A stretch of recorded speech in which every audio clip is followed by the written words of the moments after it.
नमस्कार जय हिंद विद्यार्थी मित्र हो. इंग्लिश मास्टरी या आपल्या कोर्समध्ये किंवा इंग्रजीमध्ये आपल्याला पुढं चालून धोका नको यायला यासाठी आपण सध्या तयारी करत आहोत. काल आपण प्रॉक्सिमिटी रूल जो आहे तर तो समजून घेतला. म्हणजे वाक्यामध्ये 2 किंवा त्यापेक्षा अधिक जर सब्जेक्ट आलेले असतील तर येणारं वर्ब जे आहे तर ते नजीकच्या म्हणजे पहिल्या किंवा दुसऱ्या वर्बनुसार अवलंबून असतं. मग पहिला वर्ब जर कधी कधी सिंग्युलर असेल तर वर्ब सिंग्युलर येतं, कधी कधी दुसरा वर्ब प्लुरल असेल तर त्यावेळेस प्लुरल येतं. पण कधी कधी व्हाईस वर्सा जे आहे तर ते देखील दिसायला मिळतं आपल्याला. तर तो कालचा रूल जो आहे तर तो पाहिला ना. आता TCS IBPS MPSC जी असेल कुठल्याही स्पर्धा परीक्षेची जर तुम्ही तयारी करत असणार तर त्यासाठी तुम्हाला रूल्स माहिती असणं आवश्यक आहे. आणि रूल्सवरती प्रश्न येतात हे तर सगळ्यांना माहीतच आहे आणि सगळे विद्यार्थी जे आहेत तर त्यात पैकीच्या पैकी मार्क येतात. पण सिलेक्शन जर पाहिजे असेल ना तर तुम्हाला एक्सेप्शनचे एजवरचे जे रूल्स आहेत, कशा पद्धतीने शब्द फिरला तर कशा पद्धतीने व्याकरणाचा रूल जो आहे तर तो नवीन तिथे अप्लाय होतो आणि कशी म्हणजे जे ग्लिच आहे कॉमन ॲव्हरेज विद्यार्थ्यांना जे ग्लिच लवकर पकडण्यात येत नाही म्हणजे तिथूनच विद्यार्थी जे आहेत तर ते गळतीला लागतात आणि तिथूनच जे चांगला ज्यांचा अभ्यास झाला ते विद्यार्थ्यांचं सिलेक्शन जे आहे तर ते हाताला लागतं. तर आज आपण अशाच पद्धतीचा rule number 2 each every neither either any none हे जे आहेत ना तर हे शब्द 5-6 शब्द जे आहेत तर ते वाक्यामध्ये आल्यानंतर वाक्याचा अर्थ कसा बदलतो.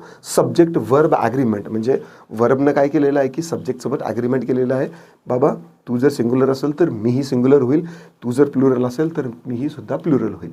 ठीक आहे. तर त्यामुळे सब्जेक्ट वर्ब ॲग्रीमेंटवरती जे आहेत ना तर ते बऱ्याच प्रकारचे प्रश्न तुम्हाला या 6 शब्दाविषयी दिसणार. Each every either neither any none हे छोटे शब्द आहे पण परीक्षेमध्ये ना याच्यावरती मोठा ट्रॅप जे आहे ना तर ते एक्झाम सेटर जे आहेत तर ते तयार करत असतात ना. आता तुम्हाला खाली प्रश्न दिलेला आहे. Each of the boys is dash are ready यापैकी कोणतं बरोबर आहे. Each of the boys is ready येईल की आर रेडी येईल.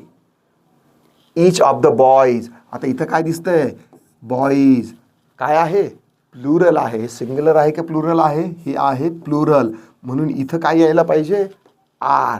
पण आहे का नाही. इच इच हे जे आहे ना तर हे नेहमी काय असतं एक वचनी असतं. एक वचनी असतं. इच ऑफ द बॉईज ठीक आहे. इच ऑफ द बॉईज हे काय आहे एकेरी असतं आणि म्हणून इथं इच of the boys is ready येणार. ठीक आहे. त्याच पद्धतीनं neither of the answer is or are correct. neither of the answer नायदरचा आपण अर्थ पाहणार आहोत, इजचा अर्थ पाहणार आहोत, एव्हरी वनचा पाहणार आहोत, आयदर नन या सगळ्यांचे फोडून जे येतं तर ते आपण अर्थ पाहणार आहोत. ठीक आहे. Then every one bought his their book. आता एव्हरी वन आहे. एव्हरी वन म्हणजे आपल्याला असं वाटतं की ते प्लुरल आहे. ठीक आहे. पण हे काय आहे सिंग्युलर आहे. एव्हरी वन ब्रॉट इथे जर देअर जर लावलं तर देअर म्हणजे काय येईल प्लुरल येईल. पण हे एव्हरीवन काय आहे सिंग्युलर आहे म्हणून सब्जेक्ट वर्ब ॲग्रीमेंटनुसार इथं जर एव्हरीवन असेल तर इथं वर्ब कोणतं यायला पाहिजे हेल्पिंग वर्ब हिज किंवा हर बुक असं यायला पाहिजे. ठीक आहे. आयदर राम और श्याम इज किंवा आर कमिंग रूल काय आहे हे पण आपण पाहणार आहोत. आणि none of the students has येणार की हॅव येणार. नन म्हणजे कोणी नाही. नन जो आहे ना तर तो देखील काय आहे सिंग्युलर आहे म्हणून इथं हॅज येणार. आता यासाठी टिप्स अँड ट्रिक्स काय आहेत काय नाही हे सगळं कसं लक्षात ठेवायचं सगळं हळूहळू जे आहेत ना तर मी ते तुम्हाला सांगतो. आता विद्यार्थ्यांना काय आहे की रूल माहिती नसतो. ठीक आहे. रूल माहिती असतो पण कधी कधी काय आहे की एक्सेप्शन माहिती नसतात आणि एक्झामिनर जे आहे ना तर ते कशा पद्धतीने ट्रॅप करतात हे त्यांना ओळखता येत नाही. म्हणून आजच्या या व्हिडिओमध्ये आपण हे जे 6 शब्द आहेत या 6 शब्दावरती आपल्याला प्रश्न कोणकोणते येतात ते अगोदर पाहूया. सगळ्यात अगोदर यामध्ये तुम्हाला प्रश्न जे येतील ना खाली लिहिलेलं आहे का हां कोणत्या घटकावर प्रश्न येतात पहा. Rule number 2 each every neither either any none यावरती आपल्याला कोणकोणत्या प्रश्नावरती म्हणजे कशा प्रकारचे टॉपिक्सवरती प्रश्न येतात. नंबर 1ला तुम्हाला सब्जेक्ट वर्ब ॲग्रीमेंट जे आहे ना तर ते दिसेल तुम्हाला. म्हणजे सर्वात महत्त्वाचं काय आहे की क्रियापद एकवचनी की अनेकवचनी हे ओळखायचं आणि त्यानुसार मग सब्जेक्ट ओळखायचा आहे. कधी कधी सब्जेक्ट दिलेला असतो सिंग्युलर प्लुरल त्यानुसार मग तुम्हाला काय आहे की वर्ब जे आहे ना तर ते लावायचं असतं सिंग्युलर किंवा प्लुरल किंवा हेल्पिंग वर्ब. ठीक आहे. मग त्यामध्ये सब्जेक्टमध्ये पहिला सब्जेक्ट दुसरा सब्जेक्ट हे जे आहेत ना तर यांचे देखील बरेचसे नखरे आणि ग्लिच जे आहेत ना तर ते येतात. ठीक आहे. देन प्रोनाऊन ॲग्रीमेंट जे आहे ते सब्जेक्ट म्हणजेच काय की नाऊनच्या ऐवजी प्रोनाऊन पण येऊ शकतं. म्हणजे प्रोनाऊन जे आहे तर ते देखील येतं. हिज हर वापरायचं की देअर वापरायचं. हिज आणि हर हे काय आहे सिंग्युलर प्रोनाऊन आहे. देअर काय आहे की हा एक प्लुरल प्रोनाऊन आहे. स्पॉट द एररचे देखील तुम्हाला प्रश्न याच टॉपिकवर देतील. चुकीचा शब्द वापरून दिला जातं. देन तुम्हाला क्वेश्चन टॅग जे आहे टॅगमध्ये दे वापरायचे का नाही. आता इच boys each of the boys is present. समजा हे असं वाक्य आहे. ठीक आहे. आता या वाक्याचा जर तुम्हाला क्वेश्चन टॅग करायचा सांगितलेला असेल तर इच जे आहे तर ते काय आहे सिंग्युलर आहे. पण इकडे गेल्यानंतर ते प्लुरल होतं. ठीक आहे. दे येईल. ठीक आहे. Each of the boys is present. आता इथं इज आहे म्हणून इथं इज येईल का नाही. तिथं काय येणार ARENT आरंट दे आणि देन क्वेश्चन. ठीक आहे. म्हणजे ज्या वेळेस इच जो आहे वाक्याच्या सुरुवातीला असेल तर तो काय आहे सिंग्युलर आहे. पण ज्यावेळेस क्वेश्चन टॅगमध्ये जातो ना तर तो दे बनतो. ठीक आहे. इथलचं जे इज आहे तर ते इज निघून जातं आणि तिथं काय येतं की आरंट येतं किंवा तिथं प्लुरल येतं. का कारण की इच जो आहे तर तो प्लुरल बनलेला आहे. म्हणून जे हेल्पिंग वर्ब आहे ते सुद्धा काय यायला पाहिजे प्लुरलच यायला पाहिजे. ठीक आहे. समजतंय क्वेश्चन टॅगवरती कसे प्रश्न येणार. देन सेंटेन्स इम्प्रूव्हमेंट जे आहे ना तर हा देखील एक प्रश्नाचा प्रकार जो आहे तर तो तुम्हाला इथं दिसेल. देन आणखी एक फिल इन द ब्लँक्स नावाचा जो प्रश्नाचा प्रकार आहे तर ते देखील तुम्हाला जे आहे ना तर ते इथे येणार. आणि आजच्या या कन्सेप्टवरून तुम्हाला एक्झामिनर जे आहेत ना तर ते कशा पद्धतीनं ट्रॅप लावतात ते देखील तुम्हाला कळेल. ना आता सगळ्यात अगोदर पाहूया इच आणि एव्हरीचा रूल. ना आता मला सांगा इच आणि एव्हरी हे जे आहे तर हे दोन्हीही सारखेच आहेत का. दोघांचाही अर्थ एकच होतो का तर नाही. दोघांचा अर्थ एक होतो का नाही. पहा इच आणि एव्हरी ही जे दोन्ही शब्द आहे ना तर हे नेहमी सिंग्युलर असतात. ठीक आहे. एक गोष्ट इथं आणि इथं जाऊ द्या की कोणत्याही वाक्यामध्ये इच आणि एव्हरी जर आलं तर ते सिंग्युलर असतं. सिंग्युलर जर आलं तर तुमचा वर्ब कसा येणार तो पण सिंग्युलरच येणार. ठीक आहे. वर्ब सुद्धा कसा येणार सिंग्युलरच येणार. म्हणजे स्ट्रक्चर कसं इच आणि एव्हरी म्हणजे याचं मी स्ट्रक्चर सांगतो. मी इच ऑब्लिक एव्हरी त्याच्यानंतर काय येणार तुमचं सिंग्युलर नाउन येणार. ठीक आहे. याच्यानंतर काय येणार नाउन येणार. ते कोणतं असणार सिंग्युलर असणार. आणि नंतर इथं पुढं काय येणार सिंग्युलर वर्ब येणार. ठीक आहे. काय येणार सिंग्युलर वर्ब. ठीक आहे. सब्जेक्ट वर्ब ॲग्रीमेंट मध्ये ना हाच खेळ आहे. ठीक आहे. दोन किंवा अधिक लोकांसाठी. ठीक आहे. इच. आता इचचा अर्थ काय होतो इच म्हणजे दोन पेक्षा जास्त. आणि जर दोन असतील तर त्याच्यासाठी काय वापरतो आपण शब्द बोथ किंवा त्यांच्यासाठी ग्रुपनं जर करायचं असेल तर पेअर वापरतो. बरोबर. आता इच आणि एव्हरी मधला फरक जो आहे ना तर तो समजून घ्यायचा असेल तर बघा तुम्ही एका पंक्तीत बसलेले आहेत. म्हणजे बसलेले नाही पण तुम्ही पंक्तीवरती वॉच ठेवताय. लोकांना काय मिळालं काय नाही. पंगत बसलेली आहे गावामध्ये. आणि आता प्रत्येकाच्या ताटामध्ये ठीक आहे प्रत्येकाच्या पत्रवाळीमध्ये तुम्हाला काय आहे की गुलाबजामुन जो आहे ना तर तो दिसायला पाहिजे. ठीक आहे. तर मग तुम्ही काय सांगणार की चला रे इच जे लोक आहेत प्रत्येकाला each one should get a gulab jamun. ठीक आहे. प्रत्येक पत्रवाळीवर जो आहे तर तो काय गुलाबजामुन दिसायला पाहिजे. इच म्हणजे प्रत्येकाला द्यायला पाहिजे. बरोबर ना. आता गुलाबजामुन वगैरे खाल्ले सगळ्यांनी म्हणजे इच जो आहे त्या पंक्तीतील प्रत्येक पत्रवाळीवरती गुलाबजामुन आला पाहिजे याच्यासाठी इच. आता एव्हरी केव्हा वापरणार. ठीक आहे. एव्हरी जे आहे आता सगळ्यांचं जेवण झालं आणि सगळे काय आहेत खुश आहेत तर त्यावेळेस everyone is happy. Everyone is happy किंवा एव्हरी जे आहे ना तर ते त्यावेळेस येणार. ठीक आहे. इच म्हणजे एका ग्रुपमधल्या एका सिंगल इंडिव्हिज्युअल बद्दल प्रत्येकाबद्दल बोलता आहात. आणि एव्हरी म्हणजे काय की या ग्रुपमधील सर्वांविषयी तुम्ही सरफेस लेवलवरून बोलताय. ईच मध्ये काय आहे की ग्रुपमधल्या प्रत्येक इंडिव्हिज्युअलवरती, प्रत्येक इंडिव्हिज्युअल लेवलवरती जाऊन तुम्हाला काही फोकस करून गोष्ट सांगायची आहे तर त्यावेळेस. आणि एव्हरी काय आहे त्या ग्रुप विषयीच आहे, पण इंडिव्हिज्युअलवरती आहे का, नाही, सरफेस लेवलवरती आहे. हा आहे ईच आणि एव्हरी मधला फरक. समजला? दोघंही काय आहे, सिंग्युलरच आहे. ठीक आहे. ईच स्टुडंट, आता हे एक्झाम्पल पहा, each student is dash are present. तर इथं काय येणार, ईच स्टुडंट इज प्रेझेंट येईल. आर येईल का, नाही. ईच स्टुडंट येईल का, नाही. ना आता each of the students, each of the students,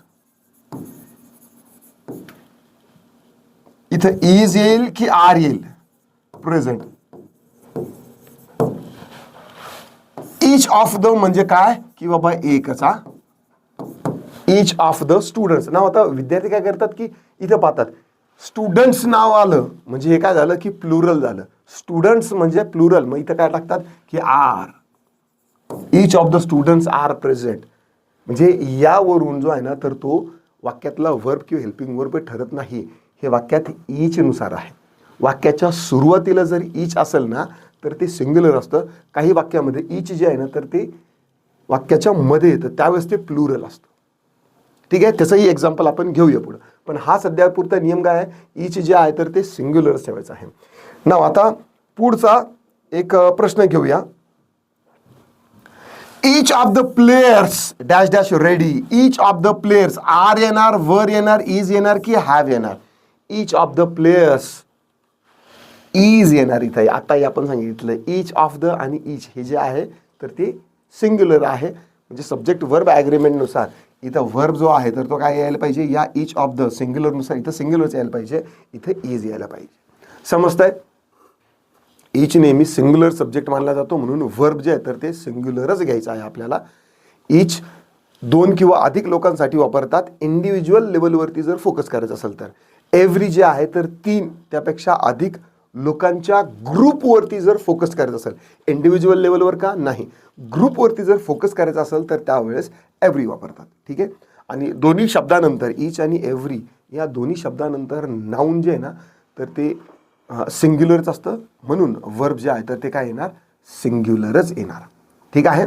आता यामध्ये एक्सेप्शन पण आहे. जर ईच शब्दाच्या आधी वी दे, ठीक आहे, असं जर समजा आलं तर त्याला ईचच्या आधी वी दे जर आलं तर अनेक वचनी जे आहे ना तर ते लावावं लागतं.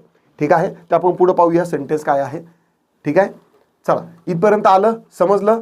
पुढचं घ्यायचं. चला. Each of the students, each of the teacher, थांबा मी थोडासा, each of the students, each of the teacher, पहा बरं लागतो का संदर्भ तुम्हाला या प्रश्नाचा.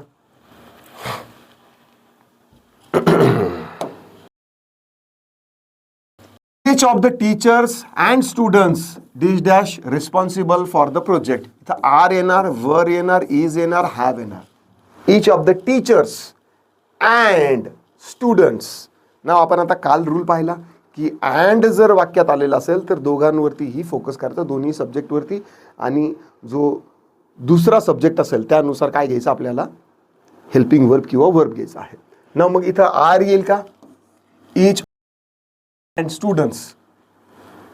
ठीक आहे. जर समजा इथं ईच नसतं, टीचर्स अँड स्टुडंट्स, तर इथं नक्कीच आर आला असतं. कालचा जो आपला नियम होता, ठीक आहे, प्रॉक्सिमिटी रूल नुसार अँड जे आहे तर त्याच्यानुसार काय आलं असतं की आर आला असतं. पण इथं वाक्यामध्ये काय दिलेलं आहे, each of the students, each of the teachers and students. हे जरी दिसायला तुम्हाला प्लुरल असले तरी याचं काय आहे की सिंग्युलर इजच होणार आहे. ईच म्हणजे काय, एक, सगळ्या टीचर पैकी एक, टीचर सगळ्या स्टुडंट्स पैकी एक, ईच प्रत्येक. ठीक आहे, सगळ्या स्टुडंट्स पैकी प्रत्येक. ठीक आहे, is responsible for the project. ठीक आहे, आलं. सेंटेन्समध्ये प्लुरल नाऊन असले तरी ईच मुळ सब्जेक्ट जे आहे तर त्याला काय सिंग्युलरच म्हटलं जातं, सिंग्युलरच मानलं जाणार आहे. ठीक आहे. पुढचा लक्षात घ्या, कारण की तुम्हाला या परीक्षेमध्ये जे आहेत ना तर ते याच प्रकारचे प्रश्न जे आहेत ना तर ते एजवरचे विचारले जाणार आहे. हेच तुमचं सिलेक्शन हिसकावून घेणार आहे आणि हेच तुम्हाला सिलेक्शन देणारे प्रश्न आहे. टर्मिनॉलॉजी आहे, कन्सेप्ट आहे, ट्रिक आहे, टिप्स आहे, काय म्हणायचं समजून घ्या. पुढचा प्रश्न, इच किंवा none of the students ready. Each or the each किंवा none of the students ready. तुम्हाला इच किंवा नन दोन्ही काही येऊ शकतं. इथे काय येणार, इज येणार, आर येणार, वर येणार की हाज येणार. नाव अगेन आपलं जे उत्तर आहे तर ते काय येणार, is. Each of the students is ready किंवा none of the students is ready. नाव आता नन आल्यानंतर जे आहे ना याचं जर समजा तुम्हाला क्वेश्चन टॅग जर सांगितला, ठीक आहे, इच काढून टाकला आपण, नन ऑफ द स्टुडंट्स इथं काय आहे, none of the students is ready. या वाक्याचं जर क्वेश्चन टॅग जर सांगितलं ना तर क्वेश्चन मध्ये इथं पोरं काय करतात की गफलत करतात. तर टॅग लागायच्या वेळेस काय आहे, इथं हा दिला, ठीक आहे, नंतर इथं इज आहे तर मग डायरेक्ट पोर काय करतात, इज. वाक्य कसं आहे, वाक्य कसं आहे, नन ऑफ द स्टुडंट्स हे काय आहे, पॉझिटिव्ह आहे म्हणून इथून इजंट नंतर ते इथं दे घेतात नंतर हे, ठीक आहे. तर इथं इजंट येणार नाही. इथं जर दे आला असेल तर देला अनुसरून इथं काय यायला पाहिजे, आरंट. दे इज कधी येत नसतं, दे आर असतं. म्हणून AINT एंट जे आहे ना तर ते स्पोकनच्या हिशोबाने एंट आहे, पण ग्रामरच्या हिशोबाने ARENT आरंट दे असं आहे, ठीक आहे. म्हणजे क्वेश्चन टॅगवरती देखील ईच एव्हरी यामधूनच जे आहेत ना तर ते प्रश्न फ्रेम झाले असतात. क्वेश्चन टॅगमध्ये सिंपल प्रश्न तुम्हाला कधीही येणार नाही. म्हणून आपण एका कन्सेप्टमध्ये दुसरी ही कन्सेप्ट जी आहे तर ती क्लिअर करण्याचा आपण प्रयत्न करत असतो, ठीक आहे. चला पुढचा प्रश्न आहे, every boy and girl ready for the competition. इथं काय येणार, आर येणार की इज येणार. अगेन इथं काय येणार, इज येणार. Every boy and girl is ready for the competition. नाव आता इथं एव्हरी काढून टाकला, बॉयज अँड गर्ल्स. इथं काय येणार मग आता, बॉयज अँड गर्ल्स इथे येणार आर, ठीक आहे. हेच मग तुम्हाला जे सब्जेक्ट वर्ब ॲग्रीमेंट जे आहे ना तर ते हे एवढे किचकट प्रश्न सब्जेक्ट वर्ब ॲग्रीमेंट वरती का विचारले जातात. उद्या तुम्ही सरकारी कर्मचारी झाले, तुमच्या समोर आलं काही पत्र, तुमच्या समोर पत्र किती वेळासाठी असणार आहे, खूप झालं तर एक 10-5 सेकंदासाठी किंवा एक 15-20 सेकंदासाठी, 1 मिनिटासाठी. तर तुम्हाला ते आल्यानंतर तुमच्या समोर आल्यानंतर त्यात काही चूक आहे का. बऱ्याच वेळेस तुम्ही प्रशासकीय कर्मचारी झाल्यानंतर तुम्हाला विविध कंपन्या आहेत, ठेकेदार आहेत किंवा इतर संस्था ज्या आहेत तर त्यांच्यासोबत देखील काम करावं लागतं. आणि लेट्स आहे की एखाद्या बिलावरून जर त्यांचं काही उत्तर आलं आणि तुम्ही सही करून दिली, त्या बिलाचा अर्थ म्हणजे ते जे कॉन्टेक्स्ट लिहिलं असेल त्याचा एक वेगळाच अर्थ होतो किंवा अनर्थ होतो. आणि अशा प्रकारच्या भरपूर केसेस चालू आहेत कोर्टात सध्या. शासनाच्या, ठेकेदाराच्या, कंपन्याच्या विविध प्रकारचे जे आहेत ना तर त्या अशा चालू आहेत. तर असा प्रशासकीय गोंधळ नको व्हायला म्हणून आतापासूनच ज्यांची इंग्लिशवर कमांड आहे, ज्यांची रेंज चांगली आहे, ज्यांना शब्दाची आणि वाक्याची गंभीरता कळते, सब्जेक्ट वर्ब ॲग्रीमेंट जे आहे तर ते समजतं, अशी लोकच घेण्यावरती जे आहे ना TCS, IBPS आणि MPSCचा जोर आहे. म्हणून तुम्हाला बाकीच्या इतर ग्रामरच्या टर्म्सपेक्षा spot the error subject verb ॲग्रीमेंटवरती जे आहे तर त्याच अनुषंगाने जे आहेत ना तर ते प्रश्न दिसतात. क्वेश्चन टॅग असेल किंवा सेंटेन्स इम्प्रूव्हमेंट असेल किंवा फिल इन द ब्लँक्स असेल, हे सगळेच्या सगळे प्रश्न जे आहेत ना तर ते सब्जेक्ट वर्ब ॲग्रीमेंटवरतीच तुम्हाला दिसतील. गॉट इट, समजलं इथपर्यंत. चला आता पुढचं पाहूया. आयदर, नायदर, एनी आणि नन. आयदर म्हणजे काय, एकतर हा किंवा हा, ठीक आहे. आयदर म्हणजे काय, एकतर हा किंवा तो. आणि नायदर म्हणजे काय, दोघंही नाही, ठीक आहे, ठीक आहे. पहा, neither none of 5 sons looked after him, ठीक आहे. एनीवन, हे बघा आता, neither none of the 5 sons looked after him. इथं नायदर पण आहे आणि नन पण आहे. Of the sons looked after him म्हणजे इथे 5 मुलं आहे पण एकानेही त्याच्याकडे पाहिलेलं नाही, म्हणून नायदर ने येणार तर नन येणार. नायदर जे आहे, ठीक आहे, नायदर जे आहे, नायदर आणि आयदर. नायदर, आयदर काय, एक हा एक आहे आणि हा एक आहे. ठीक आहे, म्हणजे एकतर हा तरी येईल किंवा हा तरी येईल, म्हणजे काय आयदर. ठीक आहे, आणि नायदर किंवा नीदर, हा पण नाही आणि हा पण नाही. दोन लोकांच्या संदर्भामध्ये आयदर आणि नायदर वापरले जातात.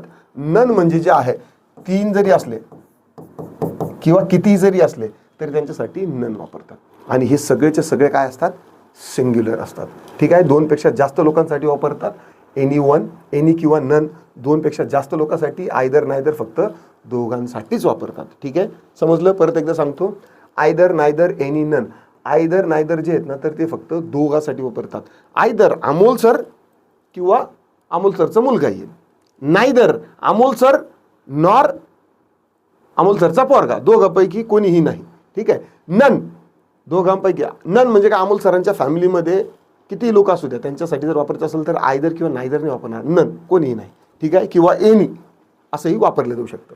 ठीक आहे, चला आता यावरती कशा पद्धतीने प्रश्न फ्रेम होतात पहा. ऑफ दचा नियम. ऑफ दचा जो नियम आहे ना, तर हा व्हेरी व्हेरी इम्पॉर्टंट आहे. रचना कशी आहे, each, either, neither, none, of the, नंतर प्लुरल नाऊन येतं आणि सिंग्युलर वर्ब येतं. वन ऑफ द, हे पहा, of the, each of the, either of the, neither of the, none of the. ठीक आहे, हे येतं आणि याच्या नंतर काय येतं, प्लुरल नाऊन येतं. इच, इच ऑफ द टीचर्स. काय झालं, हे प्लुरल नाऊन झालं. पण या प्लुरल नाऊन नंतर इथं जे हेल्पिंग वर्ब किंवा वर्ब येणार आहे तर ते काय येणार आहे, हे सिंग्युलरच असायला पाहिजे. इच of the teachers is present येईल.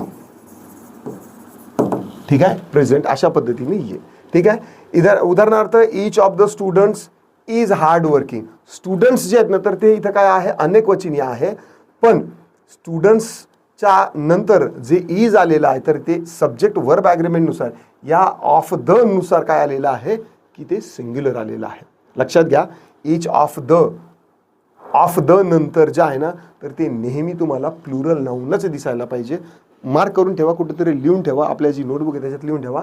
इच ऑफ द किंवा ऑफ दच्या नंतर प्लुरल नाऊन येणार आणि नंतर त्यांच्यानंतर वर्ब जे आहे तर ते सिंग्युलरच घ्यायचं आहे.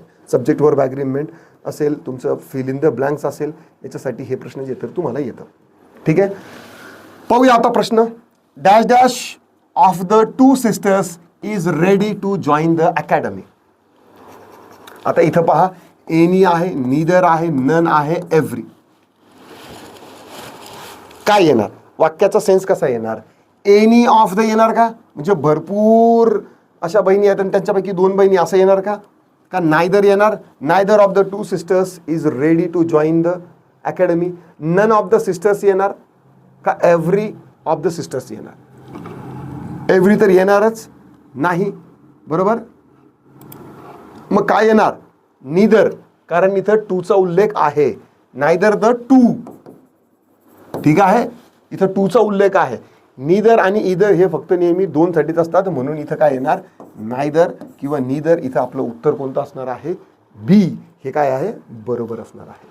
ठीक आहे, चला पुढचा प्रश्न, स्पॉट द एरर. ठीक आहे, spot the error. Each of the employees have finished their work on time. सांगा, ईच ऑफ द आपण पाहिलं, ईच ऑफ द नंतर जो नाऊन येणार आहे तर तो कसा असायला पाहिजे, प्लुरल असायला पाहिजे. आणि नंतर मग येणारं जे वर्ब किंवा हेल्पिंग वर्ब असेल ते देखील काय असायला पाहिजे, सिंग्युलर असायला पाहिजे, ते प्लुरल असायला नको. ठीक आहे, चला बघूया. ईच ऑफ द नंतर काय यायला पाहिजे, प्लुरल नाऊन यायला पाहिजे, आलं. नंतर हे जे वर्ब आहे हे सिंग्युलर आहे का प्लुरल आहे, हे प्लुरल आहे. इथं काय यायला पाहिजे, हॅज. काय यायला पाहिजे, हॅज. म्हणजे आपली चूक काय आहे, ए मध्ये आहे. ठीक आहे, each of the employee have. ठीक आहे, देन फिनिश्ड देअर वर्क, यामध्ये देखील चूक आहे. फिनिश्ड देअर काय आहे, हे प्लुरल आहे आणि इथं काय असायला पाहिजे, हिज किंवा हर वर्क ऑन टाइम. ठीक आहे, ठीक आहे. ईच दिसला की डोळे झाकून तुम्ही काय आहे की एक वचनाकडे वळायचं. काय इच जर दिसलं तर लगेचच डोळे झाकून जे ना तर त्याच्याकडे वळायचं. ठीक आहे, चला पुढचा प्रश्न.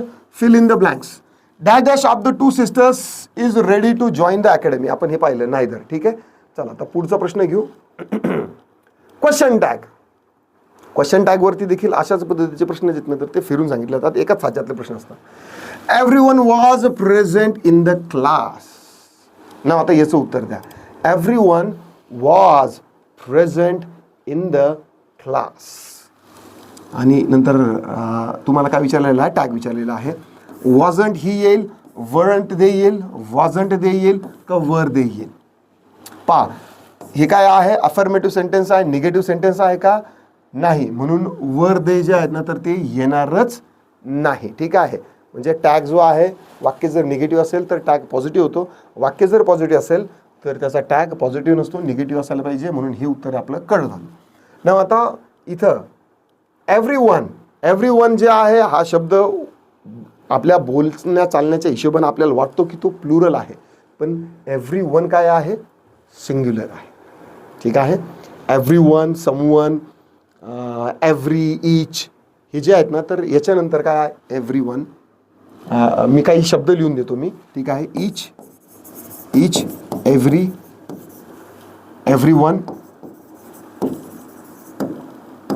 समवन. ठीक आहे, यांच्यानंतर क्रियापद जे आहे ना तर ती नेहमी एकवचनीच येतं. ठीक आहे, यांच्यानंतर क्रियापद जे आहे तर ते एकवचनी येतं. पण टॅग करताना आपल्याला याचं काय लागणार आहे, प्रोनाऊन लागणार आहे. ते प्रोनाऊन जे आहे ना तर ते नेहमी प्लुरल येतं. काय येतं, प्लुरल येतं. आता एव्हरीवन काय हा सिंग्युलर आहे, म्हणजे इकडे सिंग्युलर यायला पाहिजे होतं, बरोबर, पण नाही. एक्सेप्शनमध्ये एव्हरीवन जे आहे तर याचा प्लुरल येईल दे. ठीक आहे, आता देच्या अगोदर आपल्याला इथं काय आहे, वॉज आलेला आहे. ठीक आहे, कारण इथं सिंग्युलर बनलेलं आहे. सिंग्युलर सब्जेक्ट वर्ब ॲग्रीमेंट नुसार मी जर सिंग्युलर असेल तर तुला पण सिंग्युलर राहावं लागणार आहे. नवरा बायको आहे, नवरा बायको म्हणजे कोण, नाऊन आणि वर्ब. हे नाऊन आणि वर्ब आहे, हेल्पिंग वर्ब. जर नवरा सिंगल असेल तर बायको सुद्धा सिंगल, नवरा जर प्लुरल असेल तर बायको प्लुरल. मग या वाक्याच्या सेंटेन्सनुसार इथं सिंग्युलर आहे, इथं पण सिंग्युलर आहे, पण तिकडे गेल्यानंतर इथं काय येणार, वर. आता वाक्य कोणतं आहे, पॉझिटिव्ह आहे, म्हणून त्याचा टॅग निगेटिव्ह येणार. म्हणून वरंट दे असा जो आहे तर तो टॅग बना. ठीक आहे, समजतंय का हे, का थोडंसं अवघड होतंय, समजतं आहे का. कन्सेप्ट आजची ही मी इथंच थांबवतो. ठीक आहे, फक्त कन्सेप्ट ओरिएंटेशन जे आहे ना तर ते घेतोय. बघा, मी तुम्हाला जाणून बुजून टिप्स आणि ट्रिक्सच्या ओझ्याखाली दबावत नाहीये. टिप्स आणि ट्रिक्स ज्या आहेत ना तर त्या स्वतःच्या डेव्हलप झाल्या पाहिजे, त्या स्वतःच्या जनरेट झाल्या पाहिजे. मी बरेचसे शिक्षक पाहिले की तुम्ही टिप्स अँड ट्रिक्सवरती काम करा, तुम्ही ही ट्रिप घ्या, ही ट्रिक घ्या. एक तर त्यांना एक ट्रिक असतं, 2, 3, 4, 5 ट्रिक्स असतं. एक ट्रिक्स असं नसतं. सब्जेक्ट वर्ब ॲग्रीमेंट शिकवताना तुम्हाला कळत नाहीये, एक सिंग्युलर आहे, ट्रिक्स नाही म्हणत, एक ट्रिक असते, 2-4 ट्रिक्स असतात. All right, anyways that was sarcastic joke. Okay, तर मला काय म्हणायचं आहे की रेडीमेड तुम्हाला ट्रिक्स जर दिल्या ना तर तुमचं इमोशन्स, तुमचा ब्रेन त्याच्याशी म्हणजे कनेक्ट होत नाही.